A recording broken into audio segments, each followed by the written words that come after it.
Okay, let's try something else here. Let's select multiple paragraphs. So now we have a text selection that actually spans multiple paragraphs, and we'll show you what we're going to get here. So what we're going to do this time is we're going to show the object of these text locations. So it's obj, and then we'll copy it here. And what we'll see here is that there's actually two separate paragraphs. There's a paragraph at the beginning, a paragraph at the end. Now, if we do this, we're not going to see it because we're just going to see two different. We're just going to see two different PGF objects displayed. But what if we display their names? So let's try that. So we'll click OK, and then here we'll just add the name property here. So the name will tell us the paragraph format that's that paragraph has. We'll put that there, and then this one would be dot name, and as we would expect, they're going to be different. So we have a heading 1 is at the beginning of the text range, and again, where it's looking is actually at the beginning of the selection, so in front of the word text, and that's a heading 1 paragraph, and then it's going to look at the end of that text range, which is a TextLoc at the end, and that's going to be after the L in the word complex, and that's part of the body paragraph. So you can see that a text range can span obviously multiple paragraphs.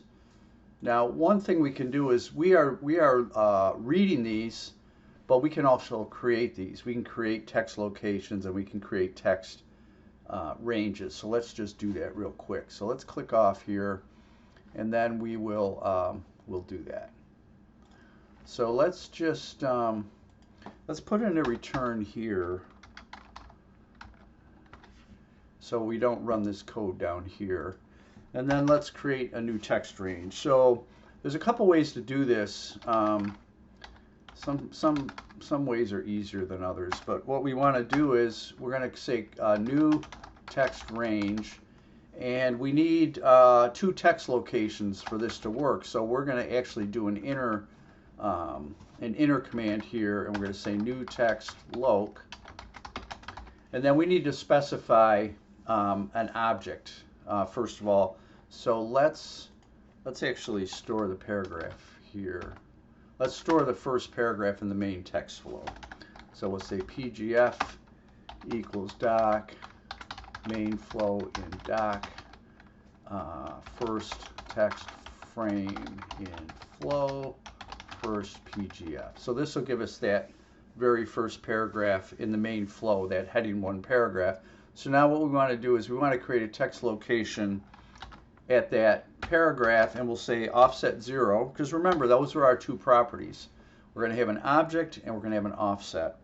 And then we will create another one. So we need a comma here, and we're going to say new text loc, same paragraph, but this time we'll say, let's just say like 5 characters in. And there we're going to just close this out with a semicolon. So basically we're saying, give us a text range, but we need to provide two text location objects. So this is one way to do it. Now it's easy to get this messed up as far as where the commas and semicolons and all that, but let's just see what happens. So let's display it. Or actually, let's select it. So we don't need to display it, but let's select it. So we're going to say doc text selection equals text range. So that text range now will be selected in the document when we run this. So let's go back here, and we have nothing selected. In fact, we'll select something here and watch it change. So we're going to go ahead and run this, and you can see it selects the first 5 characters in that paragraph. Now sometimes you want to select the whole paragraph and do something to it, maybe cut it to the clipboard, copy it to the clipboard. And so let's show our text symbols just so we can see that happening. So there's a special constant that we can use. So we're going to go to constants, and then it's FV object and offset. And you may have to look this up, and I'm pretty sure I have it right. We'll see if this works or if I get an error, but this is, I believe, is what it is. And what that is, that's a constant for the end of the paragraph, the very end. It doesn't matter if there's 50 characters in the paragraph or 500 characters, it will go to the end. It's a special constant that's built into ExtendScript. So let's just see if it works. We're going to run this, and we get an error. So let's see what the problem is. Now again, I think I've said this in other videos, but it's telling us the error is at line 22. And these are always one line off. So in the script, we're going to look for line 23 because that's probably where it is. And there is a problem here. So let's see what the problem is. Oh, I put a semicolon in. We can't have a semicolon there. Okay, so I messed up that text range, that new text range command. Okay, so let's try it again. Let's clear the error. Let's click run. And yeah, you can see now that we've actually selected that whole paragraph. Now there's occasions where you want to select the whole paragraph, but not the paragraph symbol, not the paragraph return. And there's a way to do that. We can use a negative offset here. So let's just show you that.